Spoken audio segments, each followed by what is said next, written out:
और मैं एक कर देता हूँ, उस बक्से का चाबी तो पापा के पास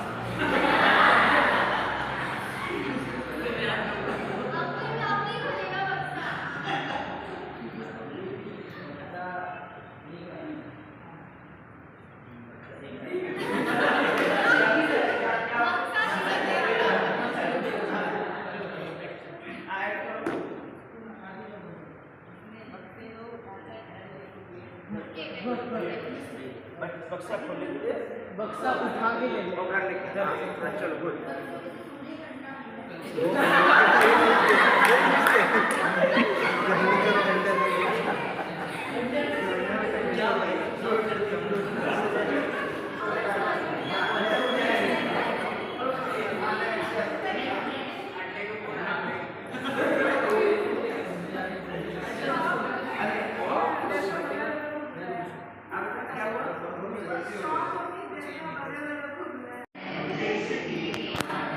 देश है पुकारता तू सो रहा जवान है, देश की तू शान है तू देश की ही आन है, कौन है वे लाखों लोग गाँव गाँव जाएंगे, कौन है वे लाखों लोग गाँव जाएंगे, भक्ति गीत सेवा गीत मुक्ति गीत गाएंगे, उनकी कोशिशों से होगा देश प्राणवान ये, उनकी कोशिशों से होगा देश प्राणवान ये,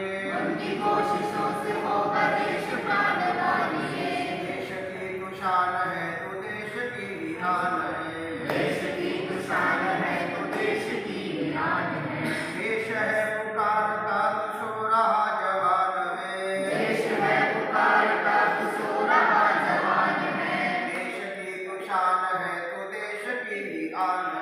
देश की तू शान है तो देश की ही आन है, छोड़ दे ये भेदभाव तोड़ दे ये रूढ़ियाँ, पुकारता तू सो रहा जवान है, देश की तू शान है तो देश की आन है, तू चला है जब कभी तो आंधियां लजा गई, देश है पुकारता तू सो रहा जवान है, देश की तू शान है तो देश की आन है।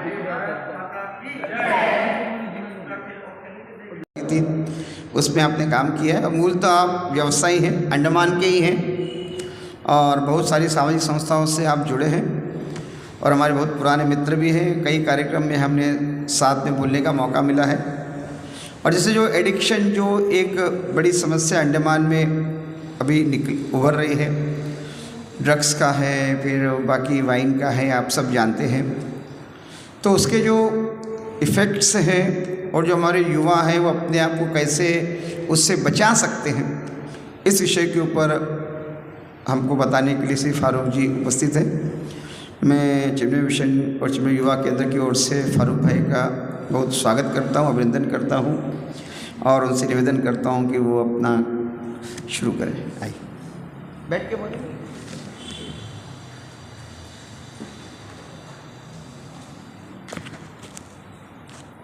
श्रद्धेय स्वामी जी, पंख संस्था की अध्यक्षा श्रीमती कोमल आनंद जी और इस पवित्र प्रांगण के सभागार में बैठे हुए भारत वर्ष के भूतपूर्व भविष्य भूतपूर्व नेता, अफसर, अभिनेता, व्यवसायी आज हमारे समक्ष है।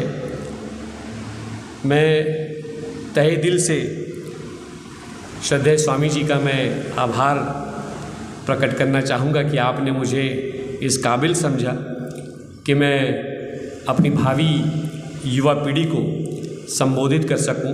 ये मेरे लिए सौभाग्य की बात है कि आप लोग यहाँ पे मौजूद हैं। कहीं भी संख्या मायने नहीं रखती है कि वहाँ कितने भीड़ को आपने संबोधित किया। आग लगाने के लिए माचिस के एक तीली काफ़ी होता है, आप पूरे जंगल को आग लगा सकते हैं, है ना। तो इसलिए आप कितने तादाद में हैं ये मायने नहीं रखता,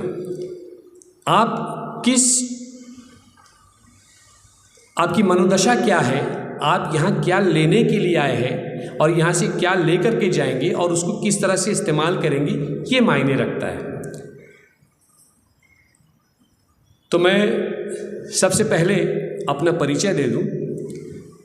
मेरा नाम शेख फारूक आलम है।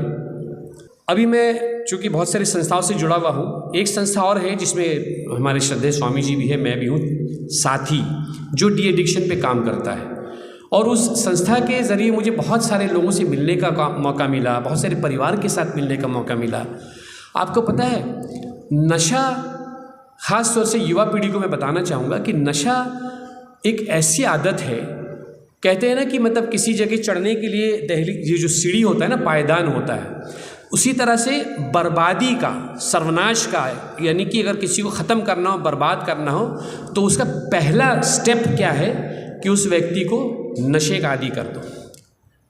आपको उसको कत्ल करने की ज़रूरत नहीं, उसको मर्डर करने की ज़रूरत नहीं। अगर आपकी किसी से दुश्मनी हो तो उसको नशे की आदत दिलवा दो, तो वो तो मरेगा, साथ में पूरे परिवार को कंगाल करके वो मरेगा। क्योंकि हम लोग देखते हैं कैसे परिवार उजड़ता है। मैं आपको एक घटना बताता हूँ, बाराटांग आइलैंड की घटना बताता हूँ आपको। बहुत ही मतलब दुखदाई घटना है। लोग नशा को, शराब को लोग बहुत लाइट लेते हैं। बाराटांग में एक परिवार था, मजदूर था पीडब्ल्यूडी में, हस्बैंड वाइफ, 2 बच्चे थे, 2 लड़की बच्चे थे। बड़ा मतलब सुखी परिवार था। माँ भी मेहनती थी, अपना बगीचा वगीचा करती थी, खेत वेत करती थी, जो भी मिलता था फल बेचती थी, अच्छा चलता था। वो मजदूर था। अब उसको किसी ने शराब की आदत दिला दी। अब वो शराब पीने लगा। तो इतना ज़्यादा शराब पीने लगा, घर में अक्सर झगड़ा होता था। और शराब जो है ना, शराब के मायने क्या है, नशा जो है, शराब, नशा, इसका मायने क्या है? शर और आब, ये उर्दू और फारसी का वर्ड है। शर यानी शरारत और आब यानी पानी। शराब यानी शरारत वाला पानी। तो जिसका शाब्दिक अर्थ ही, जिसका लिटरली मीनिंग ही शरारत वाला पानी हो, तो उस पानी से आप इंसानियत की उम्मीद कैसे कर सकते हैं? आप पीने के बाद तो फिर शरारत तो होना ही होना है, बदमाशी तो होनी है। तो वो जो शराब पीने के नशे में वो आदमी इतना बहक जाता था कि उसको अपनी बेटी में और पत्नी में फ़र्क नहीं समझ आता था। वो बच्ची छोटी नाबालिग बच्ची थी। कुछ दिन के बाद पता चला कि वो बच्ची प्रेग्नेंट है। अब माँ ने उसको खूब मारा पीटा, बताओ कैसे, क्या है तुम्हारे पेट में, तुम प्रेग्नेंट हो कैसे करके।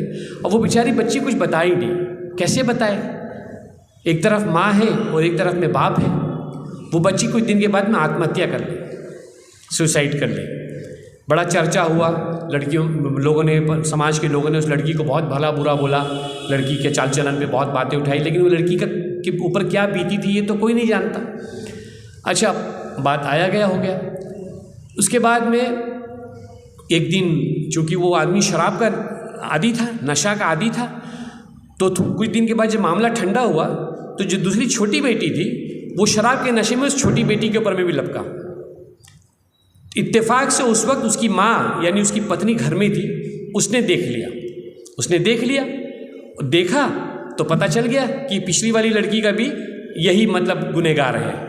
वो लेडी किचन में गई, दांव उठाई और दांव उठा करके मार दिया अपने पति को। तो एक बेटी गई पहले, पति गया और वो चली गई जेल। अब कानून तो अपना काम करेगा, आप चाहे अच्छे काम के लिए कत्ल करो चाहे बुरे काम के लिए कत्ल करो, कत्ल तो कत्ल है, हत्या तो हत्या। माँ चली गई जेल। अब वो जो छोटी नाबालिग बच्ची थी, सर के बाप का साया चला गया, माँ जेल चली गई, वो बच्ची कहीं और भटकने चलेगी, उस बच्ची का भी जीवन जो है नाश हो गया। तो शराब जो है या नशा जो है इतना ख़राब चीज़ है। मैं बताऊं आपको, एक छोटी सी मिसाल बताता हूँ। शराब को लोग बियर, मैं जब कॉलेज में था स्वामी जी, तो मेरे बहुत सारे दोस्त थे, जाते थे बियर पीते थे, शराब पीते थे, तो मुझसे लोग कहते थे कि अरे यार फारूक, आजकल तो बियर तो लड़कियां भी पीती, तुम बियर तो पी लो। मैं उनसे अक्सर कहता था कि शराब पीना, बियर पीना, सिगरेट पीना या नशा करना अगर मर्दानगी की निशानी है तो इससे अच्छा है कि मैं नामर्द ही भला हूँ, मैं हिजड़ा भला हूँ, मैं किन्नर भला हूँ। लेकिन अगर शराब पी के नशा करके अपने आप को मर्दानगी साबित करना हो तो ऐसे मर्दानगी से जो है आप अपने आप को दूर रखो। ये आपकी बर्बादी का पहला सीढ़ी है, पहला कदम है। आपको बताऊं, नशा को लोग इतना कम दर्जा का गुनाह मानते हैं। मैं अक्सर ये बात बताता हूँ युवाओं को कि एक व्यक्ति को, बहुत अच्छा सज्जन व्यक्ति था, उसको बुलाया गया और बुला करके उसको 3 ऑप्शन दिया गया। पहला ऑप्शन दिया गया कि एक लड़की दिखाया गया, उसको बहुत सुंदर सी लड़की, अप्सरा जैसी, बहुत खूबसूरत। उस व्यक्ति को कहा गया कि आप इसका बलात्कार कर लो।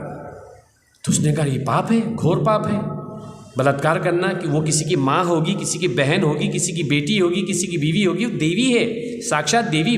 महिला, भारत में तो महिला को देवी का दर्जा दिया जाता है, वो देवी है, ये पाप है, मैं नहीं करूँगा। उसको दूसरा ऑप्शन दिया गया, एक छोटा सा बच्चा है, उसके हाथ में एक तलवार दिया गया, उस व्यक्ति के हाथ में, कहा इस बच्चे को कत्ल कर दो, इसका सर धड़ से अलग कर दो।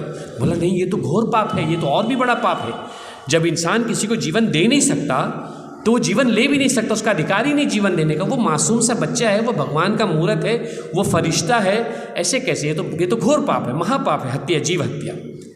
उस व्यक्ति को तीसरा ऑप्शन दिया गया, एक बोतल शराब का, ये पी लो। तो उसने कहा ये कौन सी बड़ी बात है, ये तो कोई बड़ी बात नहीं, तो कोई बड़ा गुनाह नहीं है, कोई बड़ा पाप नहीं है। उस व्यक्ति ने बड़े बेफिक्री के साथ में और बड़े आनंद के साथ में वो शराब पी लिया कि चलो भाई मैं बलात्कार करने से बच गया, मैं जीव हत्या करने से बच गया, वो शराब पी लिया। तो शराब क्या है? शराब यानी शरारत वाला पानी। वो जैसे ही शराब पिया और थोड़ी देर के बाद जब उसको नशा आया, नशे की हालत में उसको वो सुंदर सी वो अप्सरा, वो लड़की वो नज़र आई, क्योंकि वो नशे में था। जिसको नशे से पहले, शराब पीने से पहले, जिसको वो अपनी माँ, बहन, बेटी, देवी का रूप देखता था, शराब पीने के बाद में उसको सिर्फ और सिर्फ वो खूबसूरत नारी नजर आई, वो लपका उसके तरफ में और बेरहमी से उसका बलात्कार किया। नशे की हालत में था, वो चिल्लाती रही कि मैं किसी की बहन हूँ, किसी की बेटी हूँ, किसी की बीवी हूँ। उसने कहा नहीं, तुम सिर्फ एक संभोग की चीज़ हो, क्योंकि वो नशे में था। उसने उसको बेरहमी से उसका बलात्कार किया। फिर उसके बाद देखा कि बलात्कार करते हुए वो बच्चा देख रहा है, जिसको कत्ल करने के लिए पहले उसको ऑफर किया गया था।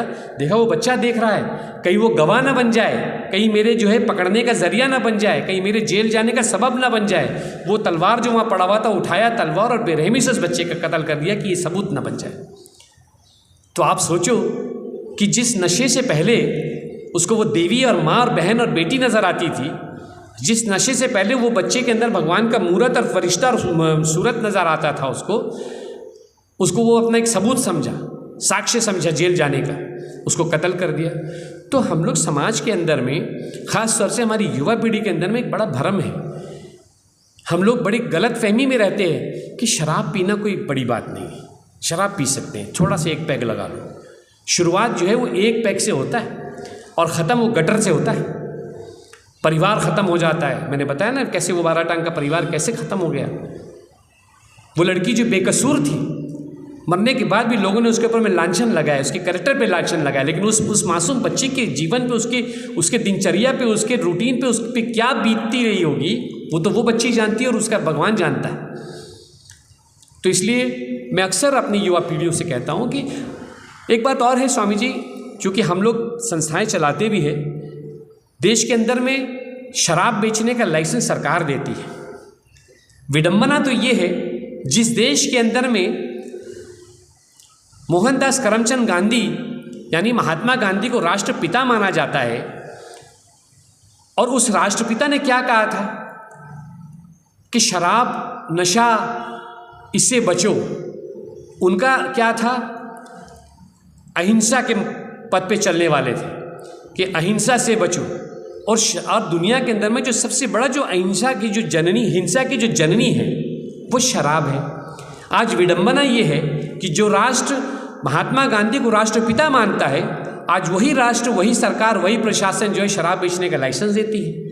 मैं तो कहता हूँ कि अगर महात्मा गांधी को भगवान अगर एक जीवन और दे दे कि जाओ और हिंदुस्तान में जा करके आप एक दिन भी बिता करके आओ, तो महात्मा गांधी ऊपर से आएंगे और कहेंगे ये जो नोट है ना करेंसी, या तो इस देश से शराब बंद कर दो, नशा बंद कर दो, या इस करेंसी से मोहनदास करमचंद गांधी का फोटो हटा लो। क्योंकि जब आप जो शराब की दुकान पे जाते हैं और नशे की दुकान पे जाते हैं और अपनी जेब से जो नोट निकाल के देते हैं उसमें मोहनदास करमचंद गांधी का फोटो लगा, और वो बेबस उस फोटो से देखता रहता है कि मेरी तस्वीर दे करके लोग शराब खरीद रहे हैं और शराब पी करके परिवार बर्बाद कर रहे हैं। समाज में या दुकानों पे, बाजारों पे तो बहुत कुछ बिकता है, लेकिन हम तो नहीं खरीद लेते। तो ये हमारी युवाओं की जिम्मेदारी है कि आपको सही और गलत का फैसला करना होगा। अगर आपको खुशी और खुशहाल जीवन जीना है, अगर आपको अपने परिवार को खुश रखना है, अपने माँ बाप को खुश रखना है, जब कोई बच्चा नशा करके घर में आता है ना, तो माँ बाप का दिल कि उनके हाल पूछो क्या होता है। जब बच्चे घर में आते हैं और माँ बाप के साथ बदतमीज़ी करते हैं, माँ के साथ बदतमीज़ी करते हैं, बाप के साथ बदतमीज़ी करते हैं, हाथ उठाते हैं, नशे के हाल में करते हैं, नशे के हाल में करते हैं।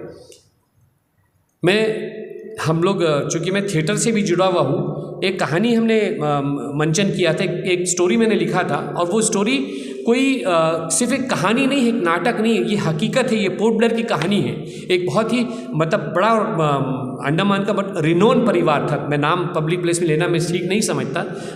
वो कहानी जो मैंने लिखा था, अनकही दास्तां, ये एक बड़ा मैसेज है युवाओं के लिए कि कैसे परिवार बर्बाद होता है। एक डॉक्टर था, वो बहुत नामी डॉक्टर था। किसी दिन वो ऑपरेशन में गया, सर्जन था, कोई गलती उससे हो गई या धोखा हो गया, पेशेंट का डेथ हो गया। पेशेंट का ऑपरेशन थिएटर में आने के बाद में उसका डेथ हो गया। अच्छा परिवार था, एक बेटा था, वाइफ थी और वो डॉक्टर था। डेथ हो गया। डेथ होने के बाद में लोगों ने कहा यार तुमसे गलती हुई, तुम्हारी वजह से एक जान चला गया। तो उसने क्या किया, वो इंसान कभी ज़िंदगी में एक सिगरेट भी नहीं पीता था, शराब तो बहुत दूर की बात है। वो जब उसको गिल्टी फील होने लगा तो उसको किसी ने बोला यार तुम ना हमेशा परेशान रहते हो, डिप्रेशन में रहते हो, थोड़ा सा एक पैग लगा लिया करो, तुम्हारा डिप्रेशन चला जाएगा। लेकिन ये वो दलदल है, हम जैसे बोलते हैं ना शुतुरमुर्ग को जब कोई दुश्मन दौड़ाता है तो किसी गड्ढे में अपने मुंह को डाल देता है, किसी गड्ढे में मुंह को डाल देता है, और शुतुरमुर्ग को ये लगता है कि अब मुझे कोई नहीं देख रहा, क्योंकि उसने अपने आप को गड्ढे में डाल दिया, उसका आंख बंद हो गया, वो उसको कुछ नहीं दिख रहा है, तो उसको ये लगता है कि उसको कोई नहीं दिख रहा।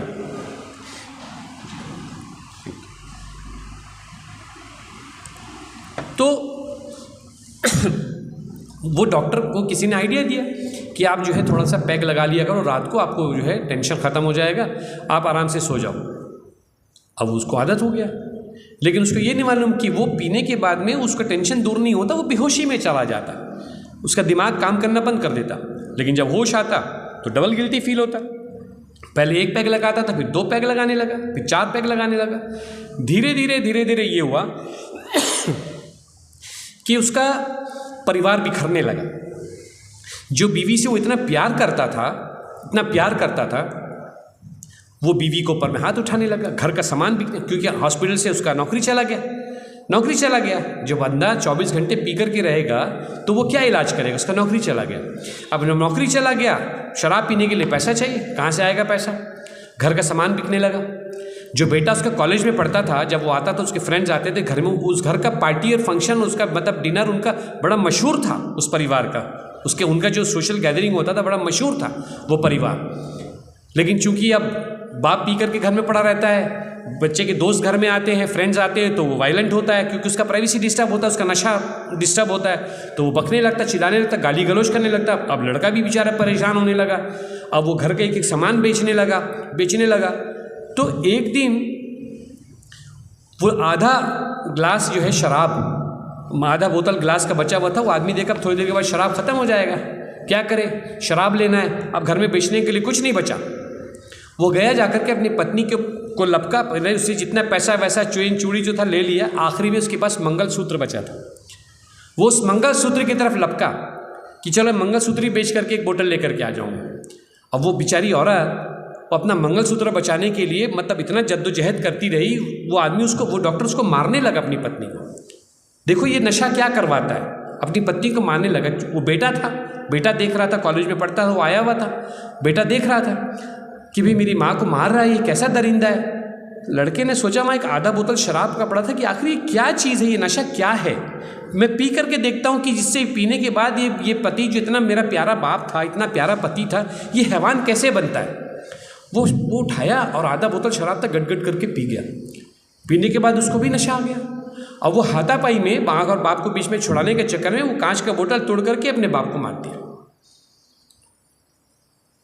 वो लगा पेट में और वो लहू लुहान हो गया और वो मर गया। तो अगल बगल वाले लोग थे, पुलिस को बुला लिए, पुलिस आया और पुलिस आकर के उस लड़के को पकड़ के ले गया। वो लड़का चीख रहा है, चिल्ला रहा है कि मैंने तो एक शराबी को मारा। वो माँ की तरफ दौड़ रहा है कि माँ मुझे बचा लो, मैं पढ़ रहा हूँ, मेनलैंड में बच्चा इंजीनियरिंग कर रहा था, अच्छे कॉलेज में था, माँ मुझे बचा लो, मैं तो अपने शराबी को मारा था, मुझे क्या पता तो शराबी के आड़ में मेरा बाप है। तो माँ बोलती कि मैं अपना मंगलसूत्र बचाने के लिए अपने पति के साथ झगड़ा कर रही थी, तो तुमने तो मेरा सुहाग ही उजाड़ दिया। वो जिस माँ के लिए वो लड़का लपका था, वो माँ भी उससे मुंह फेर ले। पुलिस वाले को बोले ले जाओ इसको, मैं तो अपना मंगलसूत्र बचाने के लिए पति से लड़ रही थी, तो मेरा पति को खा गया। तो युवाओं को ये समझना होगा कि नशा, कोई भी चीज़ का नशा हो, आजकल ये बच्चों के अंदर में, आजकल ये अखबारों में, रेडियो में हम लोग सुनते देखते हैं, छोटे छोटे बच्चे ऐसे नशा कर रहे हैं। ये समाज खोखला हो रहा है, हमारा परिवार हमारा बर्बाद हो रहा है, समाज हमारा, युवा पीढ़ी खोखला हो रहा है। ये नए नए किस्म के नशा जो आ रहे हैं, इससे जो है फर्टिलिटी ख़त्म हो रहा है, मतलब बांझपन आ रहा है, बच्चों के अंदर परिवार टूट रहा है, परिवार बिखर रहा है। तो इसलिए आप समाज के भावी कर्णधार हैं, समाज की भावी जो जिम्मेदारी आपके कंधे पे है। आपको ये प्रण लेना होगा कि नशे से हमको दूर रहना है, और आपके साथ में, आपके समाज में, आपके परिवार में, आपके दोस्तों में, आपके मोहल्ले में कोई भी लोग हो तो आपको उनको काउंसलिंग करना होगा कि नशा कैसे परिवार को और समाज को बर्बाद करता है। कि उम्मीद और आशा के साथ कि आप इन बातों को ध्यान में रखेंगे, और दूसरी और जो सबसे बड़ी बात, कल से आप सभी सुबह उठ करके अपने माँ और पिता का चरण स्पर्श करेंगे, उनको प्रणाम करेंगे। ठीक है, चलिए इसी बात के साथ मैं अपनी बात को विराम करता हूँ। ओम शांति।